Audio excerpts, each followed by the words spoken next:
Welcome to What's Up Wednesday with Renee Weaver-Wright here at my virtual academy. We've had a lot of exciting things going on here in our office. We're in the throes of the testing season, and our students have really been participating in that very nicely, and so that's been a great thing.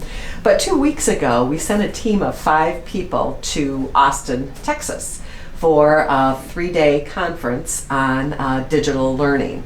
And what we do is very unique with the digital learning, but it's also very much the way of the world, the way the world is going. And we had the opportunity to have our team of 5 people meet with about 250 other leaders in digital learning from across the United States, Florida to California. Even some foreign countries were represented at this conference that we attended. And Jason Clover, who is responsible for our advocates for our Step Up program, was one of the attendees at the conference. And so we wanted to share with you a little bit today about what we learned at the conference and some things that we came away from the conference feeling that we do a very good job.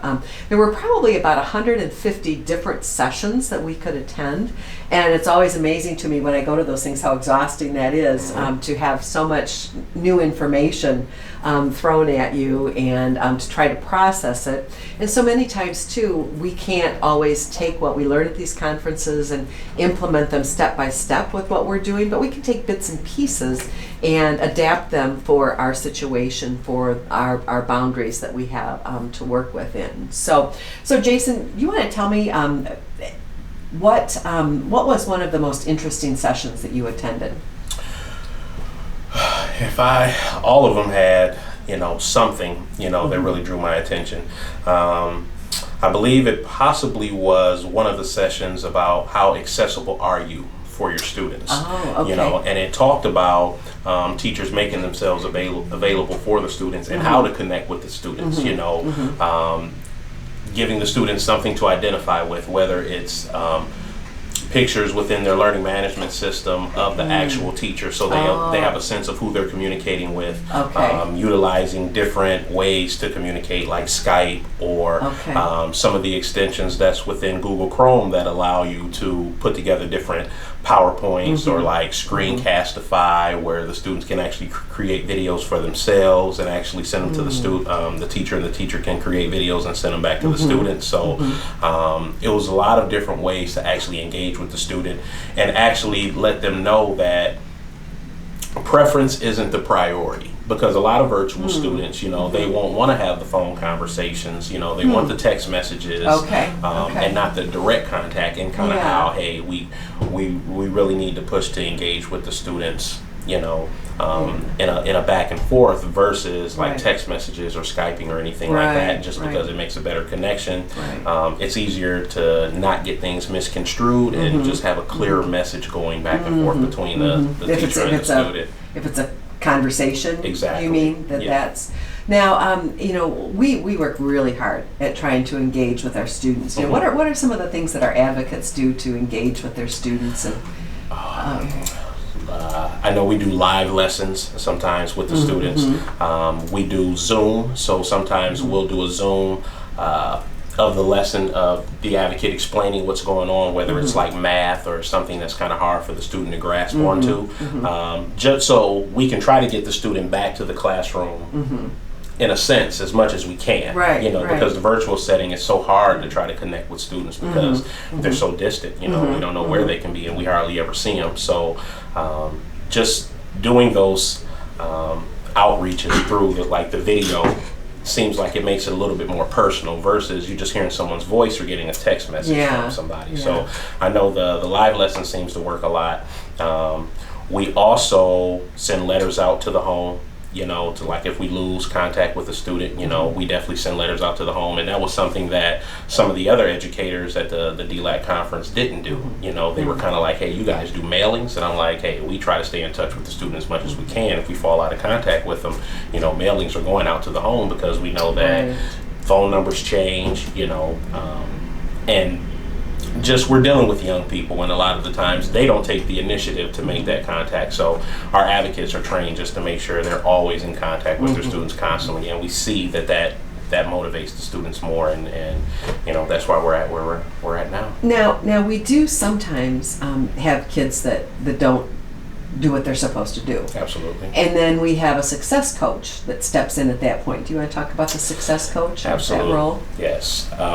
So one of the things that other educators at DLAC were impressed with was the success coach position. They hadn't heard of that before.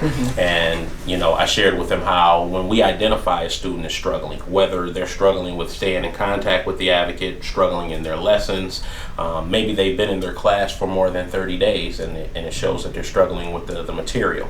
We'll have a success coach start to call that student and try to help them even more. So instead of just the contact with the advocate, now we have the contact with the success coach and the advocate, which can turn into like 5 or 6 contacts throughout the week. So every day that student is being engaged with someone and trying to make them aware of, hey, this is where you need to be, this is what you need to be focusing on, versus whatever is distracting you and taking you away from the course.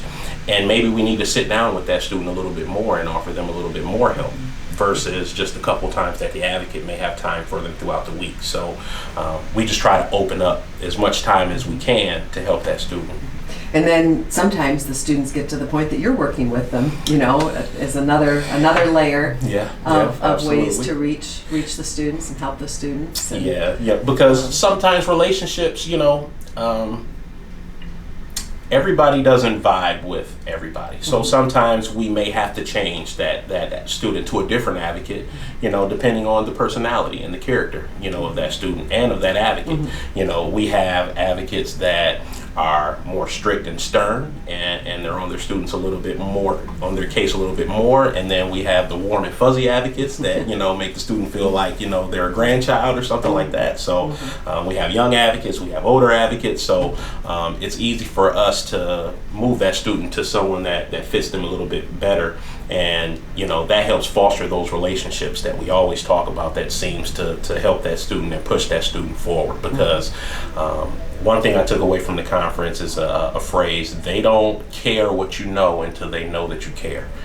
Yes. So I believe that relationship that we build through that advocate and that success coach role really helps our students, because the demographic of student that we work with, they faced a lot of adversity. So the more we can show that we care for them, the more they'll respond to us. And they haven't, for one reason or another, they haven't been successful in the traditional setting. Yes, they have to. And that's fine, because we're eager, willing, and ready to work with them to help them to be successful. Absolutely. And the graduates are coming in left and right as we get close to our June graduations. So.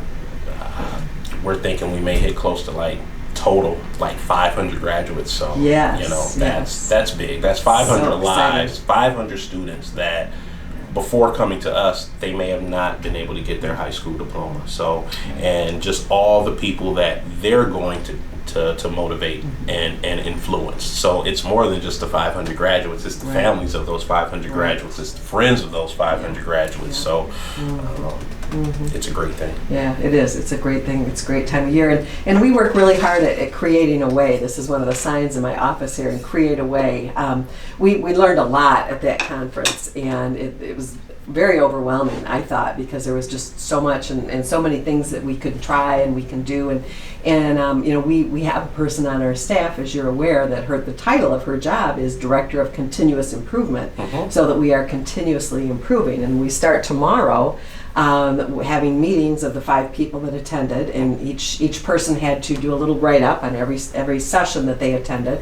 And we're going to go through those write-ups and see what are our biggest takeaways and what are the things that we can take from that conference, and we can change and we can improve based on what we learned, and how can we do a better job, because we always want to do a better, if we're going to have 500 graduates this year, we want to have 600 or 700 next year, so. Absolutely. And what can we do to help our students in that way. So thank you so much for joining us today for What's Up Wednesday. It's a pleasure. And appreciate what was your favorite thing about Austin? Can you share? I wish the weather was a little bit warmer. It hadn't got that warm yet, but it's the live music capital of the world. Oh, okay. So, and they promote that. So, it's music everywhere. If you get a chance to get out and really tour Austin, 6th Street is one of those streets where a lot of the live music is happening, so you walk down 6th Street and you got clubs and different cafes and lounges, and it's just wide open, and there's bands playing in the window, and it's nice. Open patios, cool. open rooftops. Oh, You know, okay. we don't really get that too much in No, Michigan. no, we don't. So, When we're still having snow the middle of April, yeah. so it was refreshing to get out and be a part of, you know, Yeah, the outside, you Good. know, whereas being, you know, in the office all day, it can get a little, right. you know. Oh, very good. But being part of it was like educators getting educated on how to provide better education. So, Yes. and that was, Yeah. you know, that was something I've never been a part of, and that was like a really eye-opening experience. So it was, it's great. Good. Good.